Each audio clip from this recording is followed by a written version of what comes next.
반려동물을 키우는 데는 돈이 듭니다. 당연하겠죠. 먹여야 되고 또 입히기도 해야 되고 청결하게도 해줘야 되고 집도 마련해줘야 되고 뭐 배변 패드 이런 것도 준비를 해야 되고 그리고 아프면 병원에도 가야 되고 뭐 여러 가지 돈이 들죠. 네, 이게 어떻게 어느 정도를 해주느냐에 따라서 다르겠지만 아마 키우시는 분들은 다 공감할 거예요. 굉장히 많은 걸 해주고 싶어요. 진짜 간식도 더 좋다는 거 있으면, 그리고 얘가 좋아하는 거 있으면 사주고 싶고요. 뭔가 더 좋은 거를 먹이고 싶고요. 그리고 옷도 예쁜 거 있으면 그렇게 살피고 싶어요. 근데 정작 본인은 그 옷이 예쁜지 안 예쁜지 잘 모르는 것 같기는 해요. 너무 꽉 낑기고 마음에 안 드는 거는 좀 싫어하지만 웬만하면 좀 입어주는 걸 감사하게 생각하지만 예쁜 옷도 입히고 싶고 그런 거. 그리고 뭐 진짜 아프면 병원비. 병원비 정말 많이 듭니다. 네, 정말 많이 들어요. 아팠을 때가 제일 문제이기는 하죠. 근데 한 달에 비용이 어느 정도 들까? 제가 생각을 해봤을 때는 평균적으로 3, 40만 원대였던 것 같아요. 근데 이게 되게 정확하게 제가 계산을 해본 건 아니어서 뭐 사료 같은 거는 뭐 한 포대를 사서 일정 기간 먹고 배변 패드도 넉넉하게 사두기는 하고, 그치만 그러면서 간간히 장난감도 사주고 뭐 노즈워크 하는 것도 사주고 또 요즘에 반려견들을 케어할 때 필요한 다양한 좋은 제품들 나왔잖아요. 좋은 건 앞으로도 계속 나올 거고 계속 많아질 거예요. 네, 일단 마음은 다 사주고 싶어요. 진짜 다 사주고 싶어요. 다 사주고 케어해주고 싶지만 그래도 그 비용을 드리는 것에 대해서는 어느 정도 내 생활에 맞게 내가 해줄 수 있는 범주로 해줘야 되겠죠. 그래서 강아지를 키울 때는 돈이 든다. 그러니까 더 열심히 일해서 더 벌어야 된다. 라는 것도 필요합니다. 저는 그래서 강아지를 위한 통장을 하나 마련을 해놓거든요. 조류통장, 들비통장을 만들어 놓는데 이게 나중에 나이 들었을 때는 병원에 갈 일이 정말 많거든요. 한 12살 이후부터는 조금만 아파도 또 걱정도 많이 되고 그러니까 많이 데리고 가기도 하고 그래요. 그래서 그런 비용들을 마련해놓고 저축도 해놓고 그래야 된다는 부분들이 있습니다.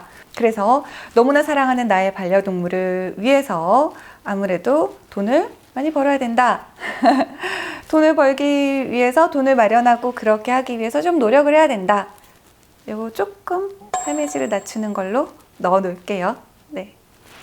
그리고 요거는 조금 슬픈 이야기일 수도 있는데 반려동물을 언젠가는 떠나보내게 되잖아요. 그게 생이 다해서이기도 하고 어떤 병에 의해서 혹은 진짜 너무 안타까운 사고에 의해서 이렇게 떠나보내는 상황들이 있어요. 근데 그 슬픔이 정말 많이 크죠. 정말 많이 커요. 그래서 그런 부분들은 어떻게 보면 그런 부분들을 감당해야 된다는 것에 대해서 어떻게 생각하느냐의 차이일 수 있는데, 우선 저는 그 순간에는 일단 너무너무 슬퍼서 삶의 질이 많이 내려갑니다. 식음을 전폐하거든요. 네, 지금은 시간이 좀 지나서 이렇게 얘기를 할 수 있지만, 너무 그립고, 정말 많이 울고, 지나가다가 비슷한 강아지만 봐도 마음이 아프고, 좀 그랬어요. 그런 순간들이 되게 많았고, 그리고 다시 키울 용기가 안 나기도 했고, 그리고 못 해준 것만 생각나고, 네, 산책도 좀 더 많이 시켜줄 걸, 맛있는 것도 좀 더 많이 먹여줄 걸, 같이 어디 뭐 강아지 펜션이나 강아지 수영장 같은 데도 좀 많이 좀 데리고 갈 걸, 그리고 집에 혼자 두는 시간을 더 줄였으면 좋았을 걸, 뭐 뭔가 잘못해서 야단을 쳤었던 것도 그냥 야단 치지 말 걸, 심지어 이런 생각도 들고 그랬어요. 그래서 그런 것들에 대해서 그 순간에 너무너무 슬프고 정말 많이 힘들어요. 정말 많이 힘든데 시간이 조금 더 지나고 나서 좀 내 인생에 10년이 넘는 시간을 함께 보낸 그 강아지를 다시 추억해 봤을 때 제가 드는 생각은, 저는 내 삶에 정말 크고 정말 좋았고 너무너무 소중한 시간이었다라는 생각이 들었습니다.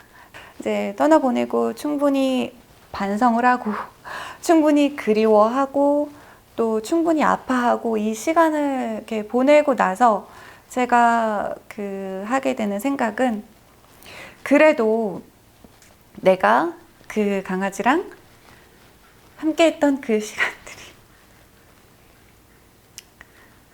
그 시간들이 내 인생에서 정말 많이 웃었고 정말 행복했고 그랬던 시간이다. 그래서 너무 고맙다. 너무너무 고맙고 소중한 시간이다 라는 생각이 들었습니다. 네.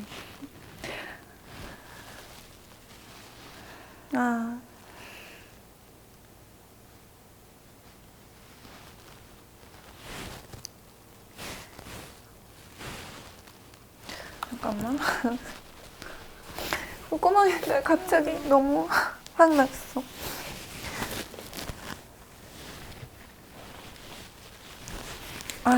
참.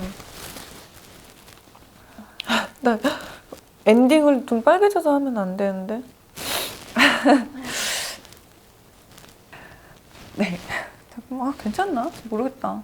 네, 그래서 제가 이제 강아지가 떠나보내기 2년 정도를 간병을 했었다고 했었잖아요. 얘가 아픈 시간 동안 제가 계속 케어를 해줘야 됐었어요. 앞이 안 보이니까 이제 패드도 못 찾고 밥이 어딘지도 못 찾고 또 제가 안 보이니까 저를 찾느라고 끙끙대기도 하고 그랬어가지고 그것들 계속 이제 케어해주면서 2년 정도의 시간을 보냈었거든요. 입양을 해서 이제 키우고 있는데 뭐 어느 정도 키우다가 예를 들어서 병이 걸리거나 아파요. 근데 그렇게 됐을 때에도 뭐 버리거나 뭐 이렇게 하면 안 되는 거죠. 그건 당연한 거잖아요. 당연한 건데 이제 일단은 케어를 해주게 되면 계속 아픈 아이를 위해서는 좀 더 많은 신경을 쓰게 되죠. 근데 내가 강아지를 새로 입양했는데 이 아이는 절대 안 아플 거야 이렇게 생각하면 안 돼요. 그 강아지가 정말 아프거나 그렇게 됐을 때도 끝까지 책임지겠다는 마음은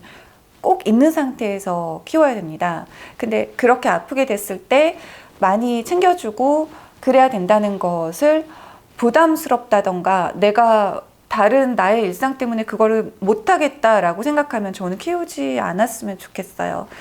근데 아마 막상 키우게 되면 정도 많이 들고 사랑하게 되니까 케어하게 되는 분들이 훨씬 많을 거예요. 그리고 아프니까 더 많이 사랑해주게 되고 많이 챙겨주게 되고 그렇죠? 내가 이 강아지가 아프게 됐을 때 나의 반려동물이 아프게 됐을 때도 꼭 케어해줘야 된다는 거 그런 부분에서는 삶의 질의 측면에서 봤을 때는 조금 더 낮추는 요소일 수 있죠. 네. 반려동물을 키운다는 거는 분명히 삶의 질을 높이는 요소가 있고 삶의 질을 낮추는 요소가 있어요. 이런 여러 가지 상황들에 대해서 여러분이 조금 더 신중하게 진지하게 고민을 해봤으면 좋겠습니다. 막상 그렇게 고민을 하다가 반려동물을 드리기로 했다. 같이 살기로 했다. 그러면 기분 좋게 감당하세요. 네, 그 반려동물이 나에게 주는 사랑도 감당하고 나에게 주는 똥도 감당을 하고 내 손에 묻히는 오줌도 감당을 하고 침도 감당을 하고 제가 앞으로 현실 육견의 모습을 또 보여드리려고 하는데 이렇게 깔끔한 모습이 아니고 좀 이렇게 초췌하거나 이런 모습일 수도 있어요. 근데 그거마저도 저는 좀 행복하니까 그런 모습들 좀 보여드릴게요. 그러면 저는 다음에 더 좋은 콘텐츠, 좋은 영상으로 찾아올게요. 안녕히 계세요.